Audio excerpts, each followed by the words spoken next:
السلام عليكم ورحمة الله وبركاته. ازيكم يا حبايبي؟ عاملين ايه؟ يا رب تكونوا بخير.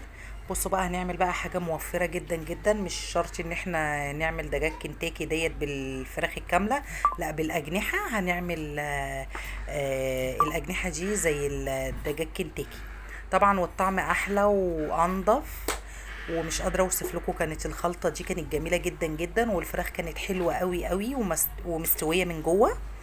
وهتشوفوا برضك لما اقطع لكم كده، وهتشوفوا القلب بتاعها، يعني الحمد لله، ولا عامله دم ولا الكلام ده ولا نيه ولا كده.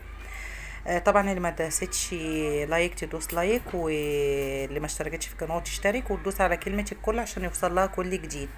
ويا ريت بقى تشيروا الفيديو لحبايبكم واصحابكم عشان قناتي تكبر بيكم. بصوا شايفين؟ بصوا ما شاء الله مستويه، وبصوا يعني ما شاء الله الريحه تحفه. بصوا انا بقرب لكم الكاميرا عشان تشوفوا. يلا نسمي الله ونقول هنعمل ايه. هنا معانا بقى ايه؟ شويه نشا، طبعا مقدار مثلا بتاع معلقتين، تمام. وهنا شويه دقيق. الدقيق هنحط قد ايه؟ هنحط مثلا يعني حوالي كده 5 معالق. وحطينا واحدة مرقة دجاج، وهنحط بابريكا، وهنحط كركم، وهنحط فلفل اسود وملح عشان لو احتاجت برضك ملح نحط. تمام كده. وحطينا ال7 بهارات، وهنحط الملح بقى، وهنحط شوية مية. عندك لبن حطي، ما عندكيش لبن برضك مش هنقف على حاجة. انا ما كانش عندي لبن يا جماعة عشان تبقوا عارفين، حطيت مية. تمام. هنعمل الخلطة دي وهنخلي القوام بتاعها يكون مش خفيف قوي ولا تقيل ولا خفيف. وهننزل ببيضاية واحدة وهنقلبها برضو كويس قوي. طبعا انت هتقدري ان انت تشوفي الملح بتاعك مظبوط مش مظبوط. انت يعني هتقدري ان انت تعرفي ايه مقدار الملح بتاعك قد ايه. بصوا بقى ايه، هنغز كده ال الاجنحة معانا. تمام. حابين تعملوها بفراخ اعملوها، حابين تعملوها بالدبابيس بتاعه الفراخ برضو اعملوها.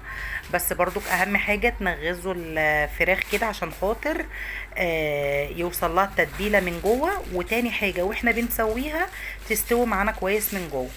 تمام. بصوا بقى هنا طبعا ايه، مش محتاجه معلقه طبعا، بايدك وقلبي زي ما انتم ما شايفين كده. ماشي.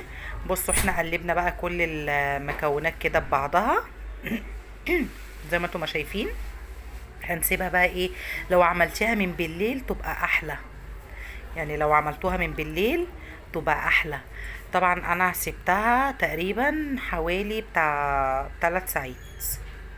حطيت هنا شوية نشا، وهحط بقى الدقيق ده الكفر الخارجي. تمام. وهنحط التوابل اللي احنا حطيناها كلها في الخليط السائل، هنحطه في المواد الجافة. فلفل اسود وكركم وواحدة مرقة دجاج، وهنحط بابريكا، وهنحط ال7 بهارات، وهنحط ملح بسيط جدا يا جماعة. تمام. هنقلبها بقى كويس. طبعا دي 7 بهارات، لحد يفكر ان كمون ما بيتحطش عليها كمون عشان تبقوا عارفين. مش كل الاكل بيتحط له كمون عشان تبقوا عارفين، مش كل الاكل بيتحط له كمون. ماشي. وهننزل بقى بواحدة مرقة دجاج كده. هنقلب كل المكونات الجافة دي كده مع بعضها. هنحطها في الكيس. طبعا هنحط بقى ايه، هنقلبها وهي في الطبق كده هتبهدل الدنيا. لا، هنفضيها في الكيس وبعد كده هرج الكيس زي ما انتم ما شايفين كده. بصوا انا طبعا هنا يعتبر قلبناها، دخلنا كله ببعضه. هنركنها بقى وتعالوا ايه نعمل بقى شوية مكرونة. هنا معانا بقى الحلة، وحطينا فيها شوية ملح وشوية زيت صغننة. وهنا في الحلة التانية حطينا شوية زيت، وقطعت توم حلقان زي ما انتم ما شايفين، وقرن فلفل سبايسي. حابة تحطي فلفل سبايسي حطي، مش حابة ما تحطيش. بس انا حطيت يعني بسيط عشان خاطر ايه، ولادي فيه ما بيحبوش الشطة. طبعا هنخليهم يصفروا كده شوية. وبعد ما يصفروا هننزل بقى ايه بمعلقة طماطم عليها. بصوا خاطر احنا حطينا الطماطم ديت عشان خاطر ايه، لما نحط الصلصه تبقى محمره، يعني تبقى حلوه كده، ما تبقاش لونها بيضه في المكرونه. بصوا هننزل بقى ايه بس الطماطم اللي احنا ضربناها في الخلاط. طبعا ما تنسونيش بقى بلايك حلو كده زيكم، واللي ما اشتركتش في قناتي اشترك وتدوس على كلمة الكل عشان يوصل لها كل جديد. حطيت بقى كمون وفلفل اسود، تمام، وهحط شوية ملح، وحطيت شوية بهارات بسيطة جدا زي ما انتم ما شايفين، تمام. هنسيبها بقى تتسبك، وبعد ما تتسبك هقول لكم ايه هنعمل ايه. بصوا بقى، هنعمل بقى نجيب بقى نولع على طاسة وهنحط الزيت. هنا معانا المكرونة دي كانت اللي هي الاسباجيتي اللي هي التخينة، مش الرفيعة، دي التخينة.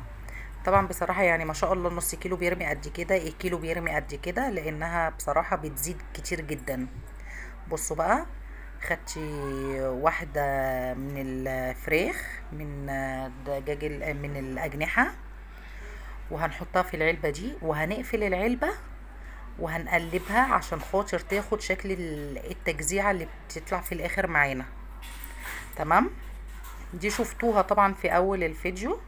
التجزيعة ديت بصوا بتبقى كده، يعني كل ما بتحطوها بدل ما بتعملوها بايديكوا، لا اعملوها في قلب العلبة وبعدين انطروها كده بايديكوا، بتاخد شكل تجزيعة كده، بتبقى ايه، تحسوا ان هي مجزعة كده. بصوا طبعا بقى بننزلها في زيت سخن، يكون الزيت سخن جدا، وبعدين ايه، بعد ما تحسوا ان هي بدأت تاخد لون من تحت، وطوا عليها النار عشان خاطر تستوي. ما تخلوش النار عالية عليها كده وخلاص، لو خلينا النار عالية عليها طبعا الفراخ مش هتستوي معانا. طبعا هنا المكرونه بقى كانت استوت. طبعا انا ما بسلقهاش قوي يا جماعه عشان خاطر لسه بقلبها برضك في الصلصه عشان ما تتعجنش. بصوا زي ما انتم شايفين كده، وده كان الشكل النهائي بتاعنا، تمام. وشكل المكرونه هي زي ما انتم شايفين لونها محمر. وما تنسونيش في لايك، والسلام عليكم ورحمه الله وبركاته.